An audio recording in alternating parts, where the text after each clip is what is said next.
नमस्कार दोस्तों, आज हम आपके सामने लेकर आए हैं संज्ञा के प्रैक्टिस प्रश्न उत्तर जो हर एग्ज़ाम में लगभग पूछे जाते हैं।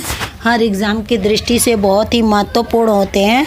तो चलिए आज हम संज्ञा के जो है मोस्ट इम्पॉर्टेंट जो बोलते हैं हर परीक्षा में, चाहे वो टीजीटी हो, पीजीटी हो या आप कोई भी एग्ज़ाम दे रहे हैं, लेकिन संज्ञा मोस्ट होती है और इसमें ही पूछा जाता है ये मेन क्वेश्चन आंसर जो हम आपके सामने लेकर उपस्थित हुए हैं। आप सभी क्वेश्चन आंसर को प्रैक्टिस करने के लिए पूरी वीडियो देखें और अंत तक देखें ताकि आपको प्रश्न उत्तर संज्ञा के सभी मालूम हो जाए। और आप हमारे चैनल पर नए हैं तो चैनल को सब्सक्राइब करें और वीडियो ज़्यादा से ज़्यादा अपने दोस्तों में शेयर करें।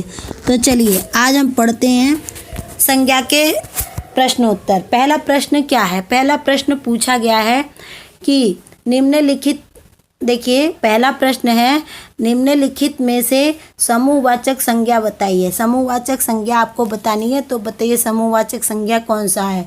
गिरोह, मंडल, उपर्युक्त दोनों या इसमें से कोई नहीं। तो समूहवाचक संज्ञा इसको कहते हैं जो झुंड में रहते हैं, जहाँ 1, 2, 3 से ज़्यादा लोग होते हैं उसको कहते हैं समूहवाचक संज्ञा। तो गिरोह में भी आप ज़्यादा लोग देखते हैं, मंडल में भी ज़्यादा लोग होते हैं, तो इसलिए हमारा आंसर हो जाएगा सी। ठीक, दोनों हो जाएंगे क्योंकि समूह में ये दोनों चीज़ें होती हैं, तो हमारा जो है राइट आंसर क्या होगा? सी। नेक्स्ट क्वेश्चन पे चलते हैं, क्वेश्चन नंबर 2 पे। क्वेश्चन नंबर 2 में पूछा गया है कि निम्नलिखित में से कौन सी द्रव्यवाचक संज्ञा है। देखिए द्रव्यवाचक संज्ञा क्या होती है? जिसको हम माप तौल तो सकते हैं लेकिन गिन नहीं सकते हैं। माप तौल हमने इसकी संज्ञा की एक वीडियो डाल रखी है, प्लेलिस्ट में पढ़िए आप, वहाँ पर जाके व्याकरण के कितने भी है, कारक भी है, संज्ञा भी है, काल भी है, वाच्य भी है, हमने बहुत सारे वीडियो बना दिए हैं जो आप प्लेलिस्ट में जाकर देख सकते हैं। तो द्रव्यवाचक संज्ञा वो होती है जिसमें कोई चीज़ को हम माप तौल सकते हैं लेकिन उसको गिन नहीं सकते हैं, तो उसको हम कहते हैं द्रव्यवाचक संज्ञा। अब आपको इसमें बताना है कि द्रव्यवाचक संज्ञा कौन सी है। तो वर्षा है, किताब है, घर है या पानी है। देखिए आप बताएंगे कि वर्षा क्या होता है? एक नाम भी हो सकता है। तो नाम किस में आता है? व्यक्तिवाचक में आता है। किताब क्या होता है? जातिवाचक में। घर मतलब बहुत तरह के घर होते हैं, झोपड़ी के भी घर होते हैं, पत्थरों के भी घर होते हैं, बांस के भी घर होते हैं। तो घर कई प्रकार के होते हैं, तो घर भी किस में आ जाएगा? जातिवाचक में आ जाएगा। लेकिन पानी को क्या कर सकते हैं हम? माप और तौल सकते हैं, लेकिन हम इसको क्या कर सकते हैं? गिन नहीं सकते। ठीक, तो हमारा जो आंसर होगा ऑप्शन नंबर क्या हो जाएगा? D right answer. अब अगले क्वेश्चन पे चलते हैं, क्वेश्चन नंबर 3। क्वेश्चन नंबर 3 में पूछा गया है कि निम्नलिखित में से व्यक्तिवाचक संज्ञा किसको कहते हैं। देखिए व्यक्तिवाचक संज्ञा, आप संज्ञा का टॉपिक अगर हमारे प्लेलिस्ट में जाकर पढ़े होंगे तो आपको तुरंत आ जाएगा समझ में। देखिए व्यक्तिवाचक किसको कहते हैं? शिक्षक, विद्यार्थी, मंत्री या महेंद्र। अब आप बताएंगे शिक्षक। देखिए शिक्षक क्या होता है? समूहवाचक में आता है। विद्यार्थी भी क्या होता है? विद्यार्थी भी जाति का आपको बोध कराता है, एक तो होते नहीं विद्यार्थी, ज़्यादा होते हैं। और मंत्री क्या हो जाता है? मंत्री आपके समूहवाच्य में आते हैं। लेकिन महेंद्र किसी का नाम होता है, जहाँ पे किसी नाम का बोध होता है वहाँ पे क्या हो जाता है? व्यक्तिवाचक संज्ञा। तो इसलिए हमारा राइट ऑप्शन जो होगा वो हो जाएगा महेंद्र। अब नेक्स्ट चलते हैं क्वेश्चन नंबर 4 पे। क्वेश्चन नंबर 4 में पूछा गया है कि जातिवाचक संज्ञा किसका बोध नहीं होता। देखिए जातिवाचक संज्ञा में किसका बोध नहीं होता है? पद का, पक्षियों के नाम का, पशु के नाम का या आदमी के नाम का। तो देखिए जो जातिवाचक संज्ञा होती है उसमें जो होता है पद का होता है। कोई कहता है हम वकील हैं, तो कोई कहता है हम डॉक्टर हैं, तो कोई कहता है हम टीचर हैं। ये क्या उनके पद हैं, तो इसमें तो पद का बोध होता है। पक्षी में देखिए किसी पक्षी का नाम बुलबुल है, किसी का कोयल है, तो किसी का कुछ है, तो ये क्या हो जाता है? पक्षियों के नाम का हो जाए। पशु का भी नाम गाय, बैल, भैंस। लेकिन आदमी की जाति का बोध नहीं हो जाता। आदमी एक ही है, आदमी जो है ये क्या हो जाता है कि इसकी जाति का बोध कभी भी नहीं होता है। आप देख के नहीं पहचान पाओगे कि ये किस जाति का है। तो यहाँ पे हमारा जो हो जाएगा option number D right answer हो जाएगा। चलिए क्वेश्चन नंबर 5 पे चलते हैं। क्वेश्चन नंबर 5 में क्या पूछा है देखते हैं। क्वेश्चन नंबर 5 का है कि किसी व्यक्ति या वस्तु के नाम का बोध कराने वाले शब्द को क्या कहते हैं। देखिए मोस्ट इम्पॉर्टेंट क्वेश्चन ये है आपके पीजीटी, मोस्ट इम्पॉर्टेंट क्वेश्चन ये आपके पीजीटी टीजीटी में पूछे जाते हैं, बहुत ही इम्पोर्टेंट है। तो आपको ये बताना है कि किसी व्यक्ति या वस्तु के नाम का बोध कराने वाले शब्द क्या कहलाते हैं। नामवाची, संज्ञा, नामधारी या विशेष। तो आपको एकदम सिंपल सा पूछा गया है, किसी व्यक्ति, वस्तु, स्थान, बोध मतलब ज्ञान करा देता है हमारे अगल बगल की वस्तुओं के बारे में। तो उसका हम क्या, नामवाची कुछ है नहीं, देखिए नामधारी कुछ है नहीं, विशेषण कुछ होता ही नहीं, ऐसी कुछ परिभाषा। तो हमारा राइट ऑप्शन क्या हो जाएगा, बी संज्ञा। किसी व्यक्ति, वस्तु, स्थान के नाम को हम क्या कहते हैं, संज्ञा। ये संज्ञा की क्या है, परिभाषा है। अब नेक्स्ट क्वेश्चन चलते हैं, क्वेश्चन नंबर 6 पे चलते हैं।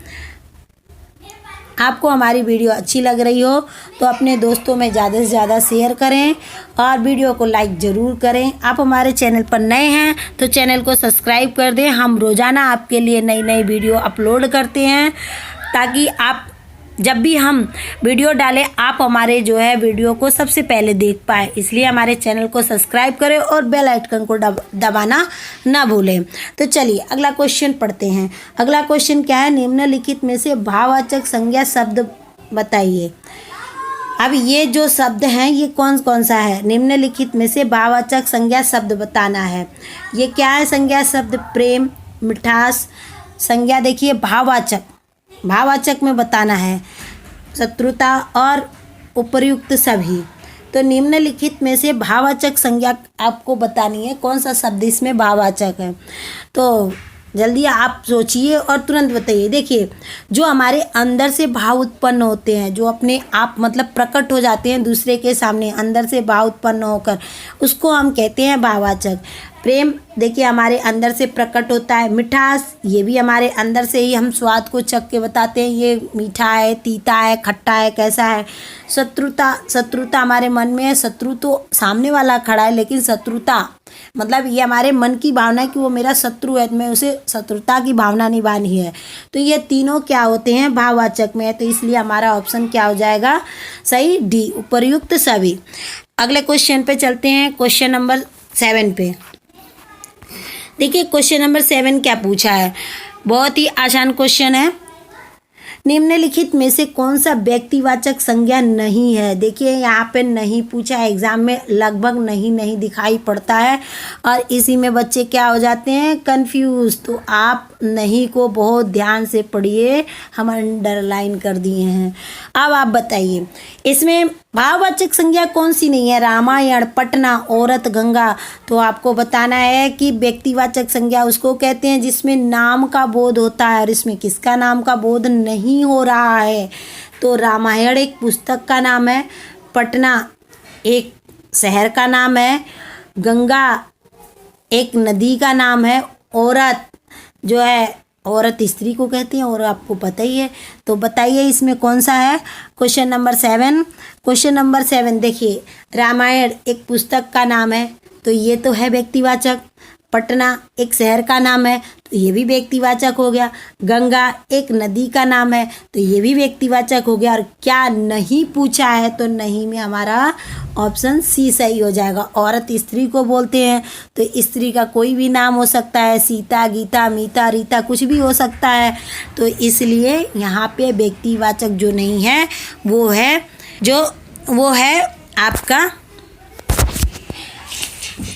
आपका जो है औरत। ठीक, अब हम चलते हैं नेक्स्ट क्वेश्चन पे। क्वेश्चन नंबर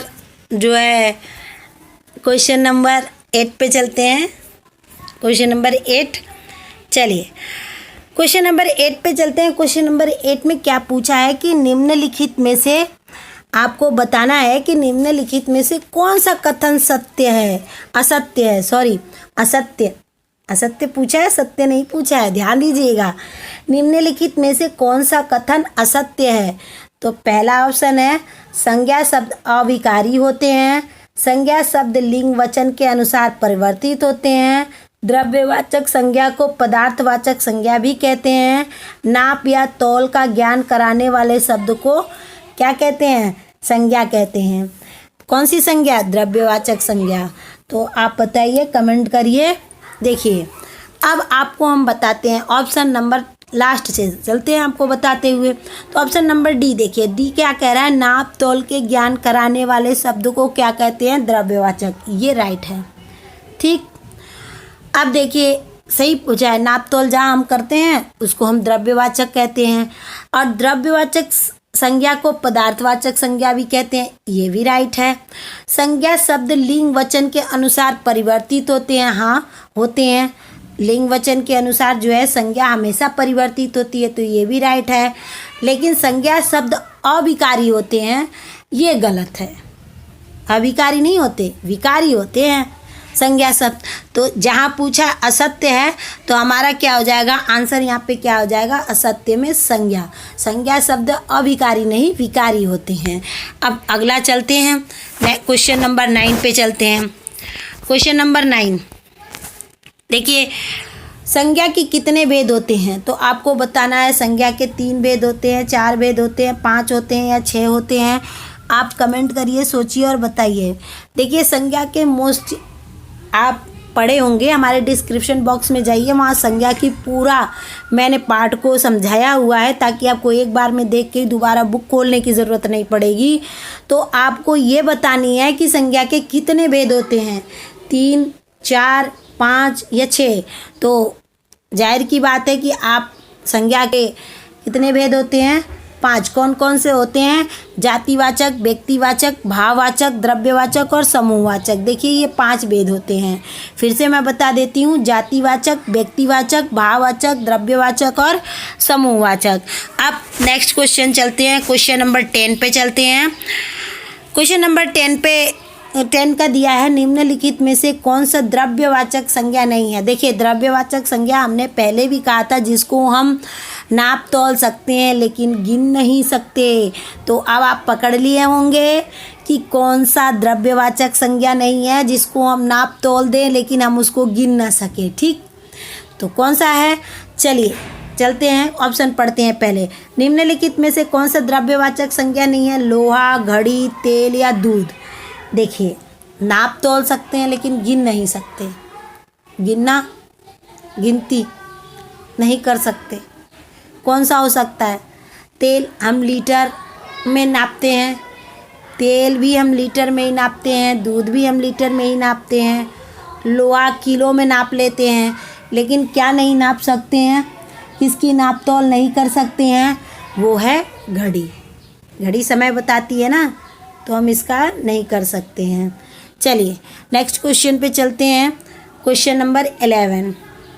अब देखिए थोड़ा आपके लिए हार्ड क्वेश्चन मिलेगा, लेकिन आप अगर इस क्वेश्चन को सॉल्व करेंगे तो आपके एग्ज़ाम में बहुत ही आपके लिए हेल्पफुल होंगे और आप अच्छे से क्वेश्चनों को कर पाएंगे। तो चलिए अब चलते हैं क्वेश्चन नंबर 11 पे। क्वेश्चन नंबर 11 में पूछा गया, आपका घर जिस शहर में है उस शहर का नाम संज्ञा का कौन सा भेद सूचित करता है? देखिए थोड़ा सा कठिन है, ये पीजीटी के परीक्षा 2013 में पूछा गया है क्वेश्चन, मोस्ट इम्पॉर्टेंट है संज्ञा से। पीजीटी के 2013 के एग्ज़ाम में ये पूछा गया है और इसमें आपको बताना है कि आंसर क्या है। व्यक्तिवाचक संज्ञा, जातिवाचक संज्ञा, समूहवाचक संज्ञा या भाववाचक संज्ञा। तो आप बताएंगे आपका घर जिस शहर में है उस शहर में संज्ञा, उस शहर का नाम संज्ञा का कौन सा भेद सूचित करता है? देखिए भेद 5 होते हैं, मैंने बता दिया है, जातिवाचक, व्यक्तिवाचक, भाववाचक, द्रव्यवाचक और समूहवाचक। तो आपको यहाँ कमेंट, आपको मैं कुछ टाइम दे रही हूँ, आप अपने क्वेश्चन को कमेंट करके दीजिए कि इसमें कौन सा मतलब सही है। देखिए मोस्ट इम्पॉर्टेंट है, मैं बार बार बता रही हूँ। तो यहाँ पर क्या कहा गया है कि आपका ये जातिवाचक में आपके शहर का नाम पूछा गया है, तो नाम का बोध जहाँ पे होता है तो वहाँ पे कौन सा हो जाता है, वहाँ पे हो जाता है आपका क्या, आपका हो जाता है व्यक्तिवाचक संज्ञा। जातिवाचक में जिसमें जाति का बोध हो, समूहवाचक में जिसमें 1 से 2 से 3 से 4 से ज़्यादा व्यक्ति हो, भाववाचक जो हमारे अंदर से प्रकट होती है। तो राइट ऑप्शन क्या हो जाएगा, व्यक्तिवाचक संज्ञा। जिस शब्द से किसी भी व्यक्ति का बोध हो वहाँ पे होता है, जैसे गांधी और राम, काशी, गंगा। तो ये क्या हो गया, आप जिस शहर में रहते हैं तो उस शहर का कोई ना कोई प्रॉपर एक नाम होगा, तो जहाँ नाम का बोध कराएं वहाँ पे हो जाता है आपका व्यक्तिवाचक संज्ञा। नेक्स्ट क्वेश्चन पे चलते हैं। थोड़ा आपको हार्ड क्वेश्चन मिलेंगे पर घबराइए नहीं, आप इसी तरह के क्वेश्चनों की प्रैक्टिस करते चलिए, आपको आगे चल के बहुत ही हेल्पफुल होंगे। देखिए ये परीक्षा, ये भी आपके टीजीटी का पूछा हुआ क्वेश्चन है, लेकिन ध्यान से क्वेश्चन को पढ़िएगा। बड़े बड़ाई ना करे, बड़े न बोले बोल, रहीमन हीरा कब कहे, लाख टके का मोल। रहीमन द्वारा लिखित इन पंक्तियों में बड़े शब्द का प्रयोग जिस रूप में हुआ है वह है विशेषण, संज्ञा, सर्वनाम या क्रिया विशेषण। फिर से देखिए क्वेश्चन में पढ़ती हूँ। बड़े बड़ाई ना करे, बड़े न बोले बोल, रहीमन हीरा कब कहे, लाख टके का मोल। रहीमन द्वारा लिखित इन पंक्तियों में बड़े, देखिए इससे आपको 2 फायदे हो रहे हैं। आपको जब हिंदी साहित्य के आप क्वेश्चनों का कंपटीशन देंगे तो आपको ये लाइन पूछी जाती है कि किसके द्वारा बोली गई है, तो आपको एक चीज़ ये पता चल गई कि ये रहीमन जी की है पंक्ति, तो आप तुरंत टिक कर लेंगे। दूसरा देखिए इसी में एक क्वेश्चन जोड़ दिया है कि बड़े शब्द का प्रयोग जिस रूप में हुआ है वो कौन सा है, विशेषण है, संज्ञा है, सर्वनाम है या क्रिया विशेषण है। तो देखिए यहाँ बड़े शब्द का जो प्रयोग किया गया है, यहाँ आप कहेंगे कि विशेषण है, लेकिन नहीं, यहाँ पे जो है रहीमन द्वारा लिखित पंक्ति कही गई है ना, तो रहीमन जो है बोल जो है, बड़े बोल मतलब बड़े बोल जो है बोले बोल, तो बोले बोल जो हो गया ये हो गया विशेषण, लेकिन बड़े जो हो गया वो हो गया संज्ञा। तो यहाँ पे जो है ऑप्शन जो है बी सही है। यहाँ बड़े बोले बोल जो होता है ये विशेषण है, लेकिन देखिए बड़े जो लिखा हुआ है ये आपका संज्ञा है। नेक्स्ट क्वेश्चन पे चलते हैं, क्वेश्चन नंबर 13। आपको हमारी वीडियो अच्छी लग रही हो तो आप वीडियो को लाइक करें, अपने दोस्तों में ज़्यादा से ज़्यादा शेयर करें। नेक्स्ट क्वेश्चन है क्वेश्चन नंबर 13 पे चलते हैं। देखिए क्वेश्चन नंबर 13 पे दिया है द्वार द्वार भटकना में प्रयुक्त द्विरुक्ति द्वार द्वार है। देखिए द्वार द्वार द्विरुक्ति का मतलब 2 बार आया है द्वार द्वार। इसमें जो है द्वार द्वार क्या है, पारस्परिक संबंध बताने वाले अर्थ हैं, अतिशयता प्रकट करने वाले अर्थ हैं, भेद बताने वाले अर्थ हैं या समग्रता प्रकट करने वाले अर्थ हैं। तो आपको बताना है द्वार द्वार। तो द्वार द्वार देखिए 2 बार आया है ना, तो 2 बार जहाँ दोहराना आता है, 1 से ज़्यादा बार आता है और वो जो है सार्थक होती है, तो सार्थक मतलब सार्थक शब्द होते हैं, उसका कोई अर्थ निकलता है। द्वार द्वार मतलब एक घर से दूसरे घर, पुनरुक्ति हो रहा है ना, 2 बार आ रहा है द्वार द्वार। तो जहाँ पे द्वार द्वार 2 बार हो वहाँ पे आपका आ जाता है क्या, वहाँ पे आपका आ जाता है समग्रता, मतलब एक दूसरे से क्या कर रहे हैं, समग्र कर रहे हैं, साथ हैं, इसलिए यहाँ पे समग्रता प्रकट करने वाले ये अर्थ होते हैं। नेक्स्ट क्वेश्चन पे चलते हैं, क्वेश्चन नंबर 14। आप हमारे चैनल पर नए हैं तो चैनल को सब्सक्राइब करें, बेल आइकन को दबाना ना भूलें, ताकि हम रोज़ आपके लिए एक वीडियो लेकर आते हैं जो हिंदी के बहुत ही महत्वपूर्ण है। और इस चैनल पे आपको CBSE 9, 10th के भी जो है हम प्रोवाइड कराते हैं, जो हमसे हो सके वो हम करते हैं आपके लिए। तो आप हमारे चैनल को सब्सक्राइब करें और अब दोस्तों में ज़्यादा से ज़्यादा शेयर करें। चलिए क्वेश्चन नंबर 14 पढ़ते हैं। क्वेश्चन नंबर 14 में दिया गया है संज्ञाओं के साथ आने वाली विभक्ति को क्या कहा जाता है। देखिए आपने पढ़ा होगा कि सिर्फ कारक में ही विभक्ति होती है, संज्ञा में नहीं होती है, तो ऐसा नहीं है। देखिए संज्ञा में भी होती है।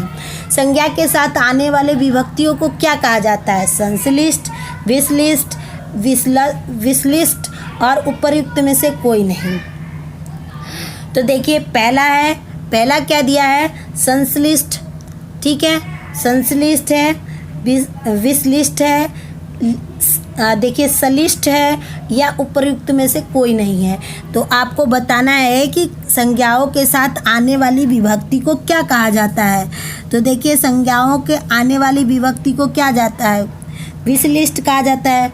विश लिस्ट का मतलब होता है कि अलग अलग कर देना, किसी चीज़ को अलग अलग कर देना, ठीक है, किसी चीज़ को अलग अलग करना ही क्या कहलाता है, आपका विश लिस्ट कहलाता है। तो अलग अलग जब आप कर दिए तो संज्ञा को अलग अलग विभक्ति में आप प्रयोग करते हैं। तो देखिए दो ही तो होती हैं, हिंदी व्याकरण में जो है विभक्ति दो ही प्रकार की निश्चित होती है, एक होती है संश्लिष्ट, एक होता है विश लिस्ट।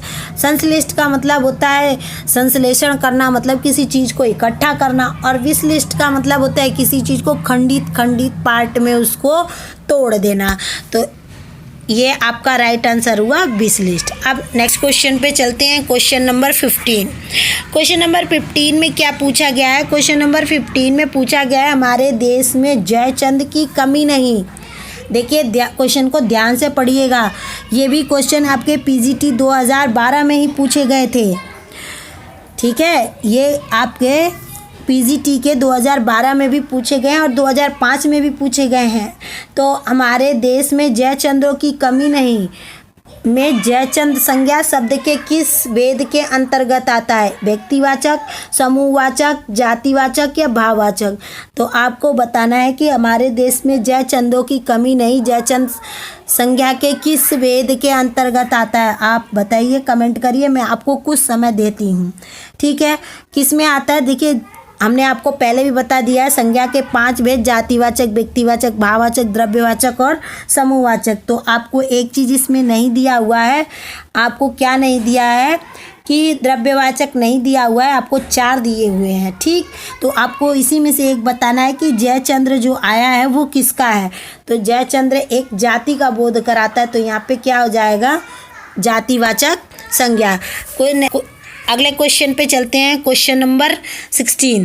क्वेश्चन नंबर 16 बहुत ही आसान क्वेश्चन है, लेकिन यही आसान क्वेश्चन कभी कभी हमारे लिए एग्ज़ाम में बहुत बड़े हो जाते हैं। तो चलिए इसमें हम आपको बताते हैं कि भाववाचक संज्ञा क्या है। अब इनमें से भाववाचक संज्ञा आपको बतानी है। कुछ समय के लिए मैं आपको क्या करती हूँ, टाइम देती हूँ, आप कमेंट करिए या अपने आप को इसमें कंपेयर करिए कि हम इस क्वेश्चन का आंसर दे पा रहे हैं कि नहीं पा रहे हैं। तो चलिए पहला ऑप्शन है तप, दूसरा है तीर, तीसरा है भरत और चौथा है चिंता। भाववाचक जो आपके अंदर से प्रकट होती हो, मैंने आपको हिंट दिया, तो चलिए आपका हिंट सही निकला। क्या होता है, चिंता। चिंता जो होती है हमारे अंदर की भाव है, हम किसी को जल्दी प्रकट नहीं कर पाते हैं, तो ये हमारा हो गया भाववाचक संज्ञा। नेक्स्ट क्वेश्चन पे चलते हैं, क्वेश्चन नंबर 17। क्वेश्चन नंबर देखिए 17 में क्या पूछा है, क्वेश्चन नंबर 17 में पूछा है राष्ट्र की भाववाचक संज्ञा। देखिए अब राष्ट्र की भाववाचक संज्ञा आपको बतानी है। तो राष्ट्रीय, सौराष्ट्र या राष्ट्रीयता।